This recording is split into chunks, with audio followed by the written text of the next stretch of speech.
Hello বন্ধুরা, চলো রান্না করি চ্যানেলে তোমাদের সকলকে স্বাগত জানাই। হ্যাঁ, থাম্বনেল দেখে নিশ্চয়ই বুঝতেই পেরে গেছো আজকে আমি কি রান্না করছি। চিকেন তন্দুরি রান্না করছি আমার বরের আবদারের।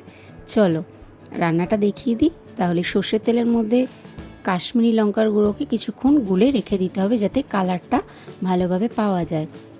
তারপরে হ্যাংকার্ট নেবে, হ্যাংকার্টের মধ্যে আদা বাটা, রসুন বাটা, কাঁচা লঙ্কা বাটা, কসুরি মেথি আর তন্দুরি মশলা দিয়ে ভালো করে মেখে রাখতে হবে। হ্যাংকারটা তোমরা কিভাবে বানাবে, নর্মাল টক দইটাকে কিছুক্ষণ ছাঁকনির মধ্যে রেখে দেবে, তারপরেই দেখবে ওটার জলটা সমস্তটা ঝরে গেছে, তো সেটাই হ্যাংকার।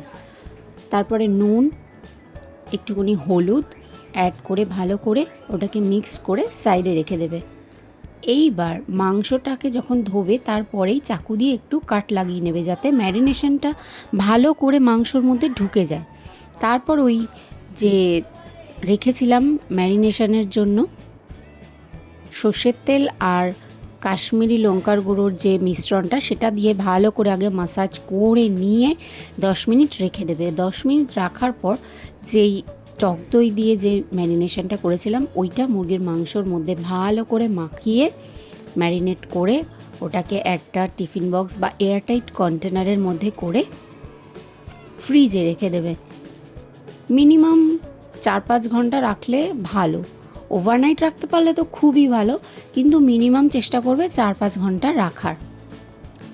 তারপরে ফ্রিজ থেকে বার করে এইভাবে, আমি এটা প্রেশার কুকারে করেছিলাম, তো অনেকেই আমাকে বলেছিলে যে প্রেশার কুকারটা দেখাবে যাতে প্রেশার কুকারেও করা যায় তন্দুরিটা। তো প্লেটটার মধ্যে একটু ঘি মাখিয়ে নিয়েছিলাম আর প্রেশার কুকারের নিচে স্ট্যান্ড বসিয়েছিলাম। স্ট্যান্ড বসানোর পর প্রেশার কুকারের ঢাকনার রাবারটা আর সিটিটা খুলে ওটাকে ফ্লেমে, হাই ফ্লেমে প্রথমে 10 মিনিট আর তারপরে 30 মিনিট মিডিয়াম টু লো ফ্লেমে ওটাকে বসিয়ে দিয়েছিলাম। টোটাল 40 মিনিট লেগেছিল আমার বানাতে।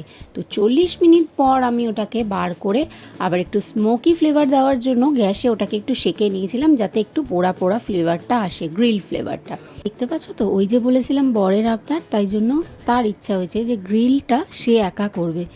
তো আমিও তাকে ছেড়ে দিয়েছিলাম, গ্রিলটা তুমি করো, তোমার যখন এত ইচ্ছা তাহলে তুমি করো। তো তৈরি হয়ে গেছে আমাদের চিকেন তন্দুরি। তোমরাও এই রেসিপিটা ফলো করে বানিও, অবশ্যই তোমাদেরটাও খুব ভালো হবে। Thanks for watching.